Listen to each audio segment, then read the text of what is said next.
Hi friends, welcome to சமையல் வேற level. இந்த வீடியோவில் நம்ம பார்க்க போகிறது பூரி மசாலா. பூரிக்கு ஏற்ற சைட் டிஷ் இன்றைக்கி நம்ம எப்படி செய்யலான்னு பார்க்கலாம். அதுக்கு தேவையான பொருட்கள்: 2 பெரிய உருளைக்கிழங்கு நல்லா வேக வச்சு மேஷ் பண்ணி வச்சுருக்கேன். அதுக்கப்புறம் 2 மீடியம் சைஸ் வெங்காயம் அரிஞ்சு வச்சுருக்கேன். அதுக்கப்புறம் கொஞ்சம் முந்திரி எடுத்து வச்சுருக்கேன். கொஞ்சம் கருவேப்பிலை, தாளிக்க கடுகு, உடைச்ச உளுந்து, முக்கியமாக கடலைப்பருப்பு சேர்த்துக்கோங்க, அதான் நல்லா டேஸ்ட்டாக இருக்கும். கொஞ்சம் மஞ்சத்தூள், முந்திரி கொஞ்சம் எடுத்து வச்சுருக்கேன். வேணும்னா போடுங்க, பரவாயில்ல, இல்லைன்னா.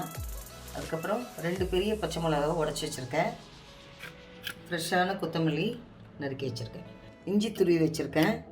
இப்போ எப்படி செய்யலாம்னு பார்க்கலாம் வாங்க ஃப்ரெண்ட்ஸ். அடுப்பு பற்ற வச்சுக்கோங்க. கடாய் வச்சாச்சு. 2 டேபிள் ஸ்பூன் ஆயில் விட்டுடலாம். எண்ணெய் காஞ்சிருச்சு. கடுகு போட்டுடலாம்.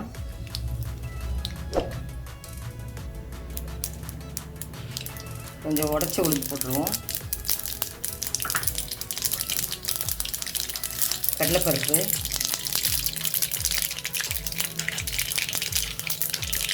முந்திரி, துருவன இஞ்சி போட்டுருவோம். கருவேப்பிலை போட்டுடலாம். பச்சை மிளகாய் போட்டுடலாம். வெங்காயம்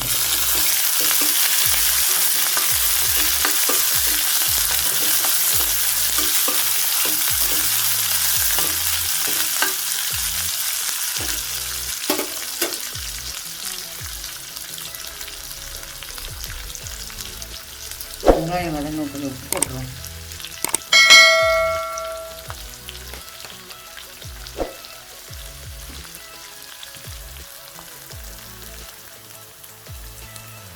வெங்காயம் வதங்கிருச்சு. கொஞ்சம் மஞ்சத்தூள் போட்டுடலாம்.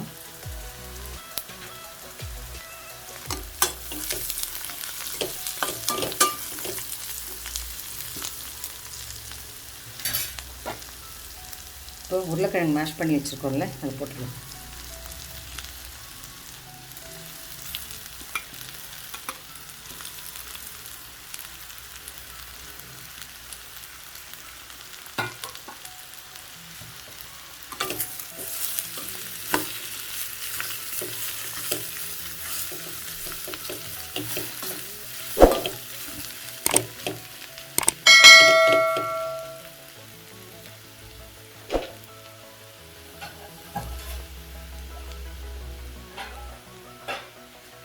ஒரு 1/2 டம்ளர் தண்ணி ஊற்றிடுவோம்.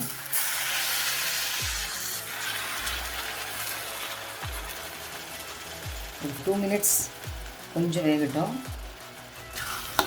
கிழங்கு ரெடி ஆகிட்டுருக்கு. நல்லா இந்த மாதிரி கொத்தி கொத்தி பண்ணுங்க.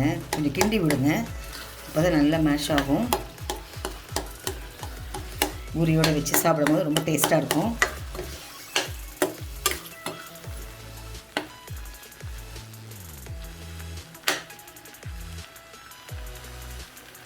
உருளைக்கிழங்கு மசாலா ரெடி ஆயிடுச்சு. இப்போ கடைசியாக ஃப்ரெஷ்ஷான கொத்தமல்லி போட்டு இறக்கிடலாம்.